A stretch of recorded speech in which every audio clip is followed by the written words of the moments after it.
I will be doing a quick tank review for the British Tier 6 medium tank, the Cromwell, or otherwise known as the Cromie. This is one of my favorite Tier 6 medium as it is quick, mobile, and for the most part have a good gun that is comparable to the German Tier 7 Panther gun. This vehicle, I find, it's a pretty good vehicle to use whenever you are in a platoon of Cromwell, especially when all of them are fully upgraded. As these vehicles, if they work together, they can tear apart most vehicles easily enough.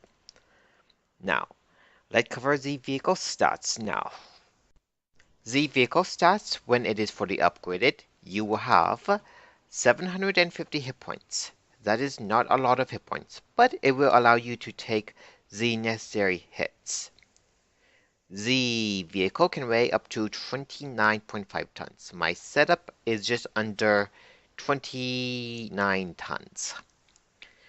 The top engine, which I would highly recommend that you research as it will give you the best horsepower to ton ratio.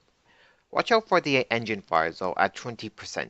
This 650 horsepower engine will give you about 23 horsepower to 1 ton, which means you can easily reach the top speed of 64 for the most part whenever you are on flat ground or going downhill. The vehicle hull traverse, it is good enough, 36 degrees. The turret is better at 48. One thing I should point out about the armor, it is not that thick. So, due to the armor thickness of it, the crew and the modules can be damaged easily enough. Also, this vehicle have weak parts that can be penetrated easily enough. This little hatch here, the machine gun port here, and the turret machine gun port here. And the rest of the armor can be panned easily enough, as most guns in this tier area can penetrate it. The gun itself, this Vickers gun have a good rate of fire, decent pen and damage output, which means in theory you can do a good amount of damage with this gun. Now, the accuracy say it is .36, but if you fully aim, you can hit your target most of the time. I should also point out that this gun have a major problem firing on a move. So most of the time, you will miss the target while on the move though. The aiming time, it is decent enough, 2.3 seconds.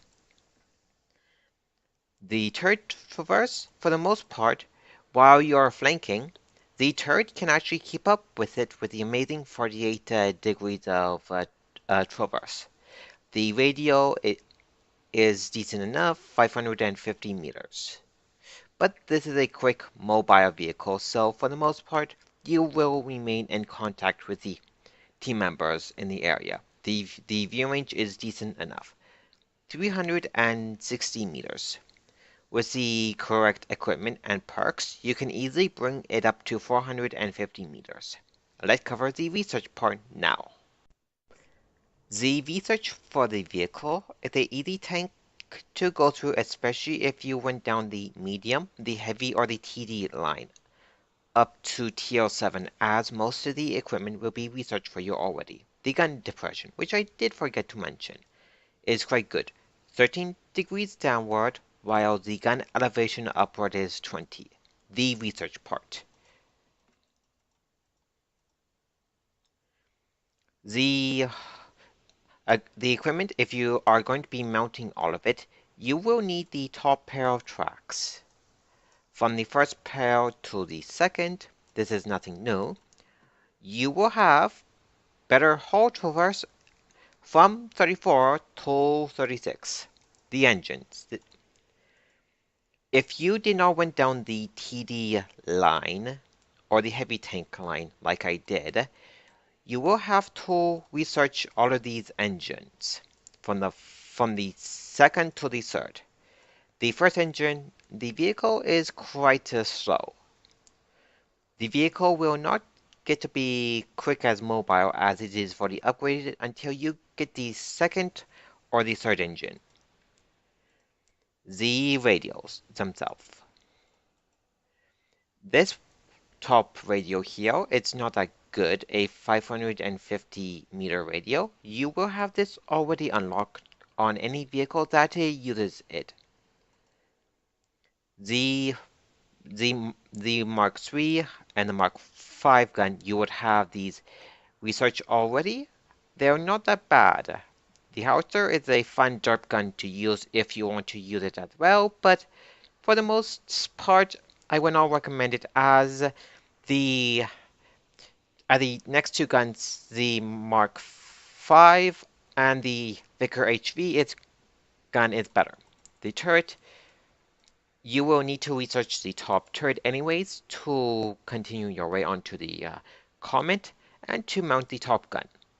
From the first turret to the second, you will have pretty much the exact same stats, except the only difference between them all is the slightly gun handling and more hit points. The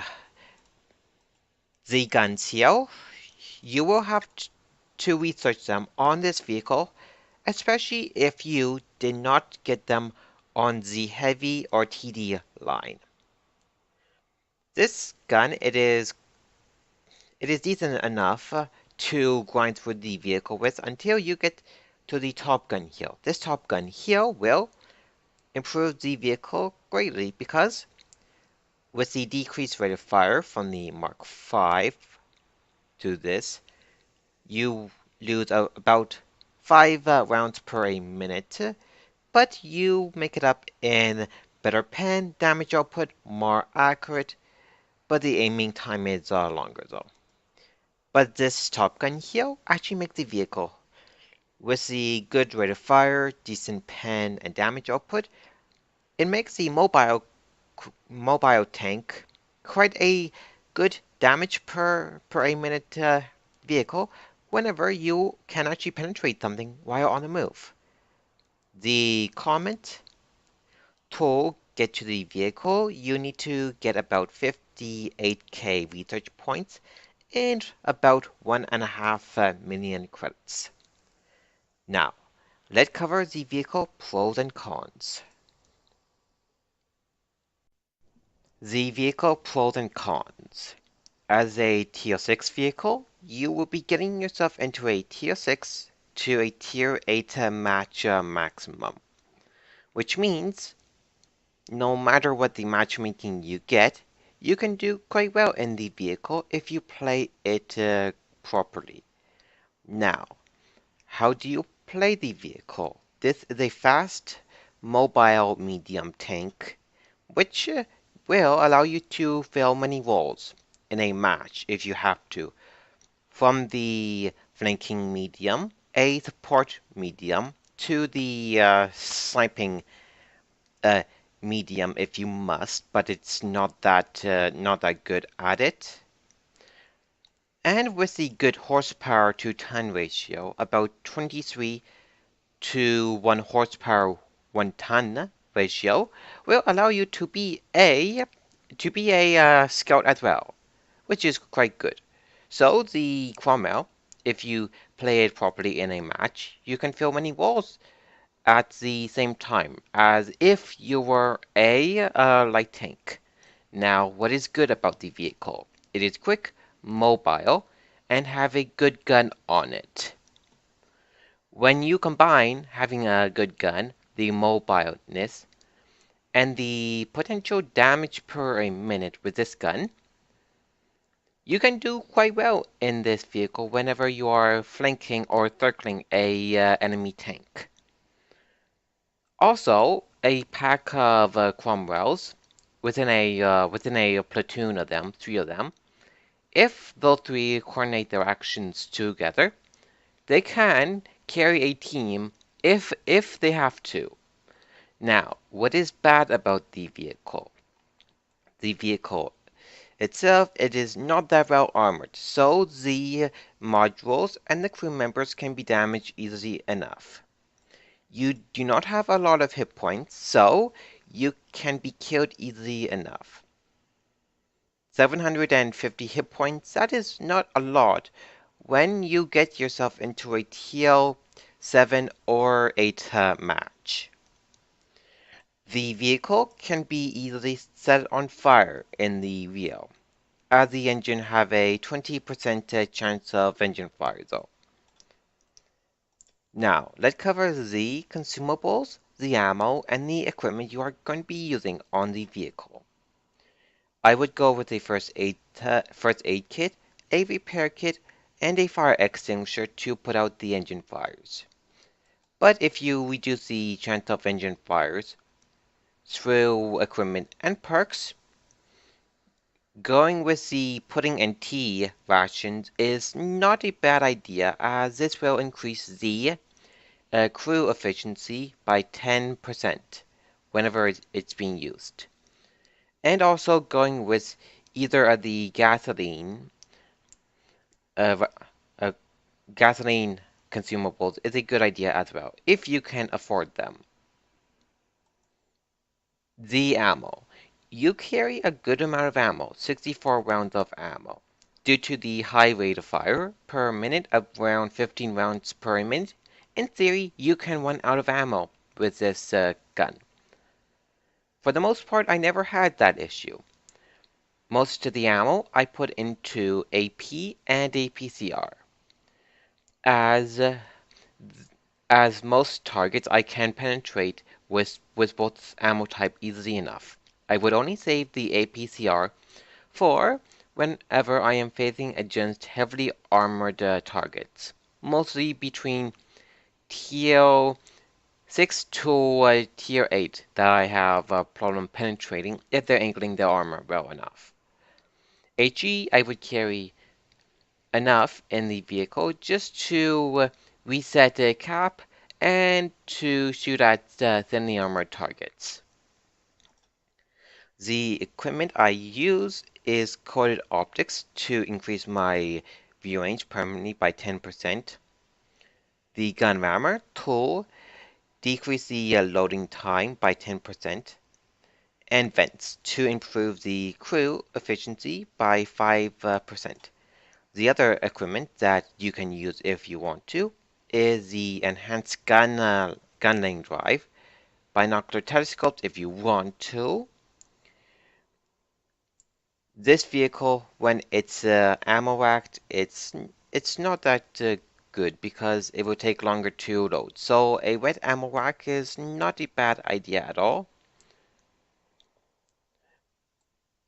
And that is all of the equipment that you may want to use on the vehicle as well. I have a replay to show you how well you can do in the Cromwell. On a side note as well, I would like to say the Cromwell B and the Cromwell here are very familiar tanks, so they perform the same. The Cromwell B have slightly better stats, but you can look at the vehicle through other tank reviews on YouTube for that difference. Let's go to the replay now. This replay, I will show you how well the Cromwell can perform no matter what the matchmaking you get, and you choose your battles appropriately. I am platooning with my friend Acob. Me and him, we are going to the 2 line. At the beginning of the match, I will show you how quick the Cromwell is when you have the top engine. When it comes to reaching the top speed, right now I'm hitting 64, 65 easily enough. It helps that you have a 100% crew as well.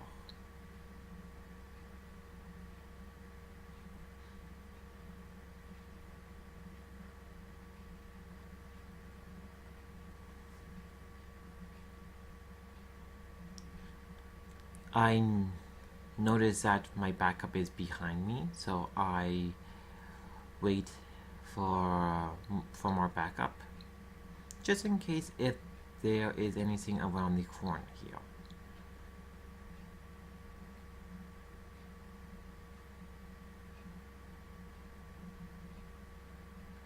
The Cromwell can be a very good scout as well if it have to be one.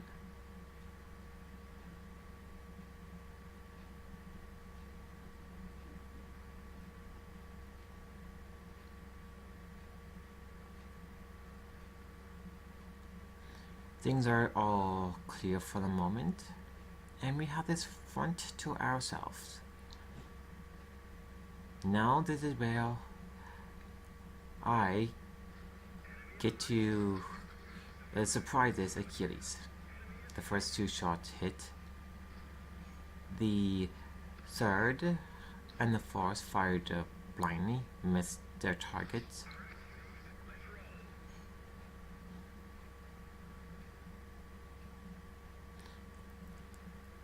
The two vehicles there are behind the rocks there as I try to aim in on them. Except for that Achilles. Now, at this time, my friend Acop requested help on the KB1. This is something that is not necessarily a good idea to do in the Cromwell, except at certain times, when you can get away with it. Me and Acop, we gotten rid of that KB1 easily enough.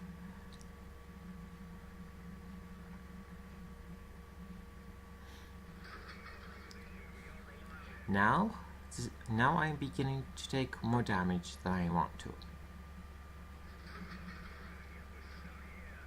That was a low roll. I almost killed it off. The rate of fire on this is just insane.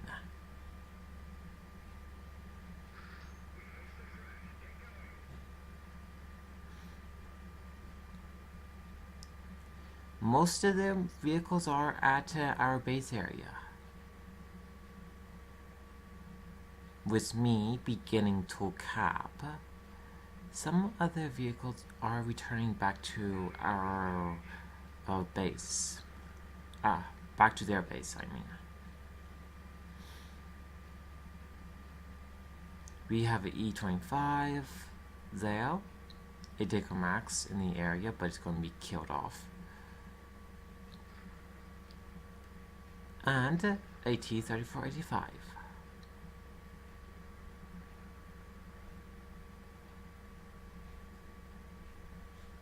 That 85 have to go before I can finish the E25 off.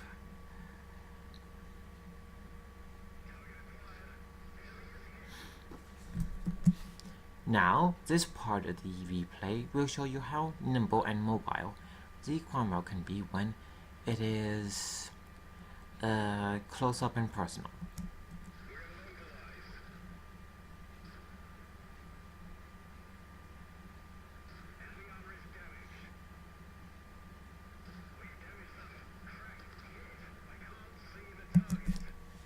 This is where my usefulness to the team comes to an end.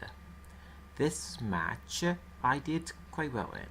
I did about 1,800 damage, and I gotten 4 kills as well. Let's go to the garage now and do a brief recap. Let's do a brief recap on the Cromwell. The vehicle overall, it's pretty good for a medium. It is quick, mobile, have a good gun when it is fully upgraded. Unfortunately, the armor, it is not that good. With the thin armor and the amount of hit points you have, you can die easily enough, so be careful about that. But if you play to the vehicle's strengths and weaknesses as well, you can do quite well in this vehicle. I hope that you learn a thing or two about the Cromwell and how to use it properly. Good luck on the battlefield, everyone.